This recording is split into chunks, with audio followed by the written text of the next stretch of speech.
반갑습니다. 송재준입니다. 이번에 굉장히 중요한 재판이 하나 있었죠. 바로 이화영 씨의 재판이 있었는데요. 이화영 씨의 재판임에도 불구하고 이 재판이 중요한 의미를 갖는 게 이화영 씨 혼자만이 아니라 이화영 씨의 부인 맞겠죠, 그렇죠? 이화영 씨의 부인과 이재명 그리고 또 이번에 그 공판의 내용을 보니까 이해찬까지도 굉장히 관심을 갖고 이 재판을 봤을 것 같아요. 여러 사람들한테 중요한 의미가 있는 그런 재판이 있었는데 결론적으로 봐서는 일단 이화영 씨 부인은 망했다라고 표현할 수 있을 것 같고 이재명이 또한 마찬가지로 망했다 그리고 이해찬은 폭망했다 이렇게 이제 우리가 볼 수 있을 것 같습니다. 물론 이번 재판에서 이화영 씨가 어떤 그 직접적으로 진술이나 증언을 내놓지는 않았습니다. 뭘 가지고 도대체 뭐 세 사람이 그렇게 폭망했다라고 얘기할 수 있냐? 이화영 씨가 보인 반응 그리고 또 나아가 이화영 씨의 변호인이 보였던 반응 이 두 가지를 보면은 부인과 이재명, 이해찬 싹 다 지금 폭망했다라고 우리가 볼 수가 있을 것 같습니다. 자, 한번 봐야 되겠죠. 도대체 재판에서 이화영 씨가 어떤 모습을 보였고 변호인이 어떤 모습을 보였는지 한마디로 그냥 개판이었습니다. 변호사가 지금 검사를 상대로 해가지고 당신이 변호사야 뭐 이런 얘기까지 지금 나오고 있는 상황입니다. 하다가 진짜 막 검사를 당신 이렇게까지 부르는 이런 파렴치한 사람이 누군지를 보니까 바로 김영태 변호사였습니다. 김영태 변호사에 대해 가지고 뭐 이런 기사가 나오죠. 민변 변호사도 내쳤다라고 나오는데 뭐 그럴만합니다. 이 김영태라고 하는 사람이 어떤 사람이냐? 민변의 공동 창립자이기도 하고요. 그리고 이재명이야 과거에 이제 완벽하게 그 끽될 수 있었던 정치세명의 끝장이 날 수 있었던 게 선거법 위반에 대한 대법원 판결까지 갔던 그 케이스 있지 않습니까?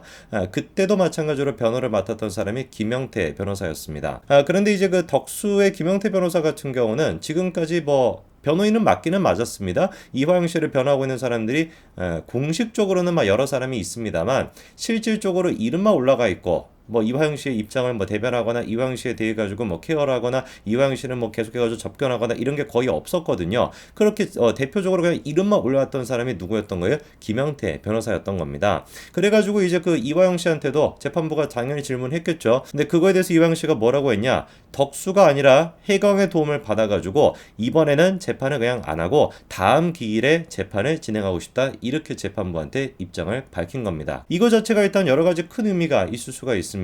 첫 번째, 왜 그렇게 이화영 씨의 부인이 해광 변호사의 해임을 원했던 거겠습니까? 간단한 거예요. 이화영 씨의 진술을 막기 위해서. 이화영 씨의 그 진술이라고 하는 게 뭐였는데요? 이재명한테 불리한 진술이었던 거 아니겠습니까? 이재명한테 내가 방북 사업에 대해서 보고를 했다. 그리고 또 김성태한테 돈을 어느 정도 요구를 했다라고 하는 내용, 그 내용을 이재명한테 보고했다라고 하는 이화영 씨의 진술을 막기 위해 가지고 그래서 이화영 씨의 부인이 뭘 했던 거예요? 그 해광 변호사를 해임시키려고 했던 것이죠. 왜 도대체 변호사를 해임하는 것이 그 진술을 막는 거랑 연결이 되냐라고 물어보신다면은 뭐 간단한 겁니다. 이화영 씨가 뭐 100번이고 1000번이고 언론사를 상대로 해가지고 뭐라고 얘기하는 거 그게 무슨 의미가 있습니까? 아무 의미가 없어요. 변호사를 통해서 재판에서 이화영 씨가 하는 얘기가 돼야 그래야지 그게 뭐가 될 수 있는 겁니까? 진술로서 증거로 쓰일 수가 있는 것이거든요. 그러니까 이화영 씨 부인도 이 머리를 조금 굴려가지고 근데 뭐 지 머리인지 이재명의 머리인지는 모르겠지만 그 머리를 조금 굴려가지고 이화영 씨의 변호인을 해임을 시켜야 그래야지 이화영의 진술을 막을 수가 있다라고 판단해서 그렇게나 변호인을 바꾸려고 했던 것이죠. 근데 그게 이번에 망한 겁니다. 자, 그 다음에 또 재판에서 눈에 띄는 부분이 몇 가지가 있었습니다. 검찰 쪽에서는 또다시 재판이 이제 늦춰질 것 같다 보니까 이화영 씨가 국선 변호인을 통해서라도 다음 재판은 좀 진행이 될 수 있으면 좋겠다라고 이제 얘기를 했습니다. 그랬더니만 그거를 듣고 김영태가 뭐라고 합니까? 아니 멀쩡하게 내가 나와 있는데 나를 두고서 국선 변호인을 운운하는 것 자체가 변호권에 대한 심각한 침해다. 이렇게 또 막 화를 내는 거예요. 당연한 거 아니겠습니까? 지금 몇 번이나 지금 늦춰진 상태인데 그거를 듣고서 근데 김영태가 왜 저렇게 무슨 뭐 국선 변호사 운운하면서 화를 내겠습니까? 그렇게 의도적으로 민주당에서 재판을 늦추려고 했던 게 맞으니까 그 패부를 찔렸으니까 저렇게 화를 내는 거겠죠. 다른 부분도 마찬가지인 겁니다. 이화영 씨로부터 검찰의 회유랑 압박으로 인해서 사실과 다른 자백을 했다라는 진술을 들었다 이렇게 얘기하니까 검찰이 뭐라고 해요? 그 얘기가 이화영 씨 입장에 맞는지 좀 확인해 달라라고 얘기하니까 갑자기 김영태가 무슨 막 발끈해가지고 당신은 변호사입니까? 막 이렇게 막 소리를 지르고 있는 것이거든요. 검찰은 지금 뭐 다른 거를 요구한 게 아닙니다. 뭐 대단한 걸 요구한 게 아니에요. 김영태가 뭐라고 얘기를 했고 그 얘기가 정말로 이화영 씨의 의사가 맞는지 확인해 달라.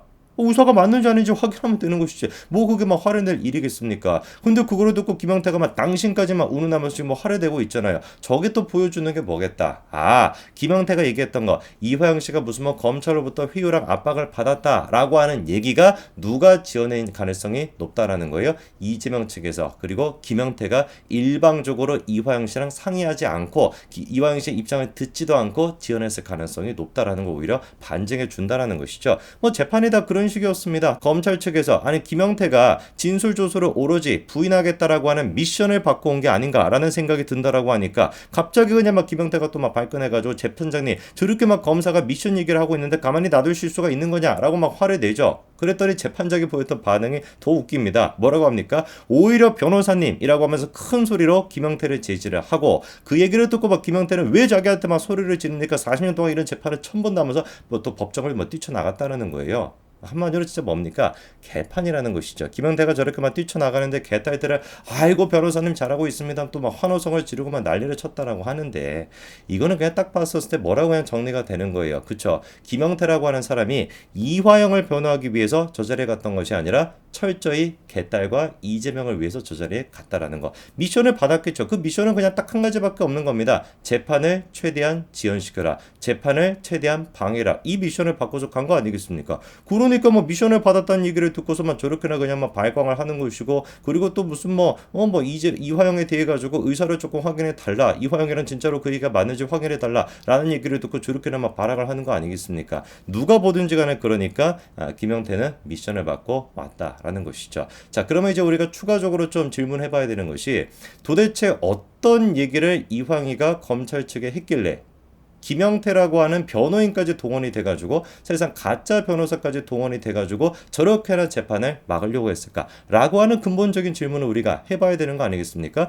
대본에 그런데 나오는 게 다음과 같은 얘기가 나오고 있습니다. 이화영 씨가 검찰에 어떤 진술을 했다는 거예요? 2019년도 당시에 방북 비용 300만 달러를 쌍방울이 대신 내줬다라고 이재명한테 보고했다라는 취지로 검찰에 진술했다라는 내용이 들어가 있습니다. 그러면서 구체적으로 2019년도 7월달, 2019년도 12월달에 어떤 경우를 통해 가지고 어떤 경위를 통해서 이재명한테 보고까지 됐는지 그리고 김성태한테 요구했는지 이런 자세한 내용이 들어가 있고요. 물론 이거 같은 경우는 의견서입니다. 그러니까 이화영의 가짜 변호사라고 해야 되겠죠. 가짜 변호사 측에서 재판부에 낸 의견서기 때문에 다음과 같은 진술이 뭐라고 당연히 주장을 하겠어요? 허위다. 이화영이가 가짜로 진술한 것이다. 라는 내용이 들어가겠죠. 그런데 이제 재판부가 그런 식의 의견서를 받아들였다 안 받아들였다? 안 받아들이기로 했다라는 것이죠. 그러니까 재판부가 지금 보기에도 그 변호인을 그냥 뭐라고 생각하는 거겠어요? 가짜 변호인이라고 보는 거라고 봐야 되는 겁니다. 자, 근데 이 의견서에 굉장히 좀 의미심장한 내용이 몇 가지가 더 들어가 있습니다. 예를 들어 가지고 김성태가 어떤 식으로 이제 이화영 씨한테 압박을 했다라는 것인지 그 내용이 들어가 있는데 예를 들어 가지고 본인이 과거 이재명의 재판 당시 재판부에 대해서 로비를 했다라는 거, 이재명의 측근 김용을 통해 가지고 이재명에게 후원금을 기부했다라는 사실, 이해찬 등이 이재명을 도와주고 있는 조직에 비용을 댄 사실, 이런 것들을 누가 폭로하겠다? 김성태가 폭로하겠다라는 식으로 이화영 씨를 압박했다라는 것인데, 이게 이제 검찰의 수사 단초가 될 수가 있다. 야, 이것 봐봐라. 지금까지 뭔가 좀 비밀리에 들어가 있었던 이재명과 그 변호사비 대납이요. 그거에 대해서도 사실 연관성이 있다라고 볼 수 있는 거 아니겠습니까? 쌍방울이 그걸 대납해줬다. 뭐 이런 식의 의혹이 있었는데 지금 이제 김성태가 뭐라고 폭로하겠다라고 한 거예요. 이재명의 재판에 로비를 했다라고 하니까 그게 바로 정확하게 그 변호사비 대납이랑 연결되는 거 아니겠습니까? 오히려 그러니까 변호인 나서가지고 검찰에게 이런 것들을 수사해 주십시오라고 갖다 바친 꼴이 됐다라는 것이죠. 뭐 한번 지켜봐야 되겠습니다. 이번에 이화영 씨 재판을 통해 가지고 전혀 예상치 못했던 일들이 벌어지고 있는데 뭐 우리한테는 재밌는 어떤 그 새로운 수사에 대한 그 기초가 될 수가 있겠습니다만 이화영 씨 부인이 됐거나 그리고 또 이화영 뭐라고 해야 될까? 이제는 뭐 이재명이 됐거나 이런 사람들은 상당히 치명적인 재판의 내용이었다라고 정리하면 될 것 같습니다. 앞으로 이제 계속해가지고 재판이 열릴 것이고 다음에 같은 경우는 해강 측 변호사를 통해서 이화영 씨가 진술할 거기 때문에 그 진술은 또 어떤 내용이 나올지 지켜봐야 되겠습니다. 김성태가 협박했다라는 내용, 폭로하겠다라는 내용, 그거에 대해서 이화영 씨가 입을 열게 된다면은 완전히 새로운 어떤 국면이 펼쳐지게 되겠죠.